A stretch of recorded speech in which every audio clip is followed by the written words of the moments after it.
Hello and welcome guys to my YouTube channel Shivangi Chaurasia blog. जैसा कि आप सभी को पता है कि ग्रुप डी के एग्जाम स्टार्ट हो चुके हैं और 17 तारीख को बहुत सारे लोग थे जिनका पेपर था।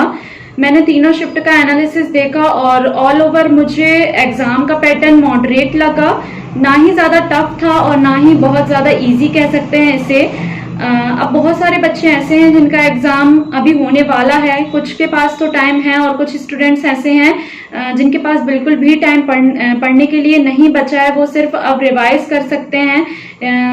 तो मैं ये बोलना चाहूंगी कि आज का जो भी शिफ्ट थे, तीनों शिफ्ट, उसका एनालिसिस देखने के बाद मुझे कुछ टॉपिक समझ में आए हैं जो मुझे लगता है कि बहुत फ्रीक्वेंटली उससे क्वेश्चन पूछे जा सकते हैं आगे आने वाली शिफ्ट में भी।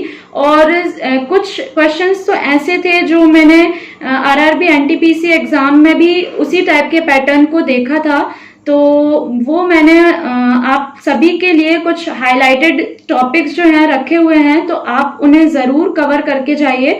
उसमें से आगे आने वाली शिफ्ट में से जरूर क्वेश्चन पूछे जाएंगे, तो उनमें से कुछ टॉपिक्स मैंने लिखे हुए हैं, मैं आपको बताती हूँ।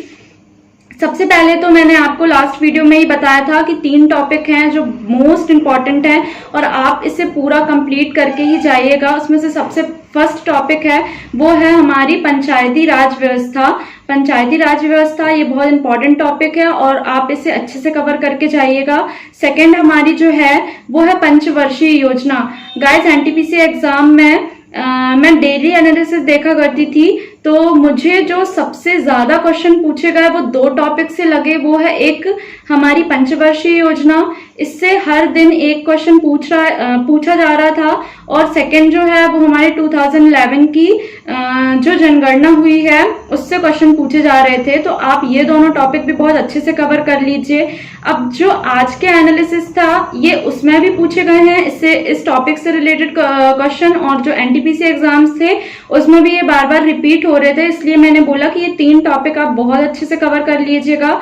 आगे टॉपिक है, देखिए, संविधान, जो कॉन्स्टिट्यूशन है वो बहुत, मतलब कि उसका सिलेबस थोड़ा वास्ट है, तो बहुत सारे बच्चे ऐसे होते हैं वो आर्टिकल्स भूल जाते हैं। तो मैं ये कहूंगी कि लास्ट मोमेंट में आप सिर्फ ऊपर ही ऊपर आर्टिकल्स ज्यादा से ज्यादा पढ़ जाइए, क्योंकि कॉन्स्टिट्यूशन में बहुत सारी चीजें इन्वॉल्व होती हैं, उससे बहुत टाइप के क्वेश्चन बन सकते हैं। बट मैं सिर्फ आर्टिकल पे फोकस करती हूँ, सिर्फ 1 लीनियर आर्टिकल आप ज्यादा से ज्यादा कवर कर जाइए कि कौन सा आर्टिकल किस चीज के लिए है। तो आई डोंट नो कि बहुत सारे बच्चे क्यों इस कॉन्स्टिट्यूशन को लेके इतना ज्यादा पैनिक हो जाते हैं कि ये बहुत ज्यादा टफ पड़ जाता है या फिर याद नहीं होता है, क्योंकि आर्टिकल्स बहुत सारे होते हैं। मगर आप जो मेन आर्टिकल है ना, जैसे कि हमारा जो संविधान के भाग 1 से भाग 15 तक के बीच के जो आर्टिकल हैं वो मुझे लगता है कि वो सबसे ज्यादा इम्पोर्टेंट होते हैं, और उनमें से यदि आप पढ़ लेते हो तो मुझे नहीं लगता कि आपको कोई प्रॉब्लम होने वाली है। तो आप कॉन्स्टिट्यूशन के जो मेन आर्टिकल हैं उसे पढ़ लीजिएगा। करंट अफेयर, देखिए, करंट अफेयर में कभी कभी ऐसा होता है कि 2020 तक का भी पूछ सकते हैं या 19 का भी पूछ सकते हैं ग्रुप डी में, मगर बेसिकली मैं 2021 और 2022 के करंट अफेयर ही कवर करके जाऊंगी, क्योंकि इतना सारा सिलेबस हो जाता है कि आगे करंट अफेयर ज्यादा पिछले ईयर के पढ़ने का मन नहीं होता है, या फिर पढ़ भी लो तो क्या होता है कि वो 2021, 2022 और 2019 सारे करंट अफेयर मिक्स हो जाते हैं। तो मैं सिर्फ लास्ट 2 इयर्स के पढ़ के जाने वाली हूँ, और जहां तक मैंने आज की 3 शिफ्ट में देखा तो 2022 के मई मंथ का करंट अफेयर ज्यादा पूछ रहे हैं, और 2021 का 2022 के मई का पूछा गया है, और 2021 का एक करंट अफेयर पूछा गया है। तो करंट अफेयर आप 2021 और 22 दोनों के अच्छे से कवर कर लीजिए। अब देखिए, कोई भी एग्जाम क्यों ना हो, चाहे वो एसएससी के एग्जाम क्यों ना हो, उसमें ये त्योहार और उत्सव से रिलेटेड क्वेश्चन बहुत सारे पूछे जाते हैं। तो किस स्टेट में कौन सा त्योहार मनाया जाता है, कौन से फेस्टिवल किस स्टेट में ज्यादा पॉपुलर है, आप ये टॉपिक तो पूरा कंप्लीट ही करके जाइए, क्योंकि ये एक नंबर तो ऐसा है कि आपको कहीं ना कहीं शिफ्ट में आपको जरूर देखने मिलेगा। नेक्स्ट हम पहुंचते हैं इंडेक्सेस, जो हर साल इंडेक्स रिलीज होते हैं, उसमें इंडिया की क्या रैंक होती है और फर्स्ट पोजीशन पे किस कंट्री की रैंक होती है ये जरूर पूछा जाता है। तो 2021 और 2022 दोनों के ही आप कंप्लीट देख लीजिए और आप दोनों में कंफ्यूज मत होइएगा, क्योंकि बहुत सारे बच्चे 2022 का पढ़ के जाते हैं और कभी कभी 2021 का पूछ लेता है या फिर उससे भी पहले ईयर का पूछ लेता है। तो हम जो याद करके जाते हैं हम उसके हिसाब से लगा देते हैं, क्योंकि वो भी ऑप्शन में होता है। तो आप प्लीज यदि 2 साल के इंडेक्स पढ़ के जा रहे हैं तो आप दोनों साल में इंडिया की क्या रैंक रही है इसको अच्छे से कंप्लीट करके जाइएगा। इसमें बिल्कुल भी वहां पे कंफ्यूज मत होइएगा। अब देखिए, नदियों से रिलेटेड क्वेश्चन पूछे जा रहे हैं। तो नदियों वाला टॉपिक तो ऐसा है कि सारे स्टूडेंट से आना ही चाहिए कि कौन सी नदी का ओरिजिन कहाँ से हुआ है और वो कहाँ पे जाकर एंड होती है।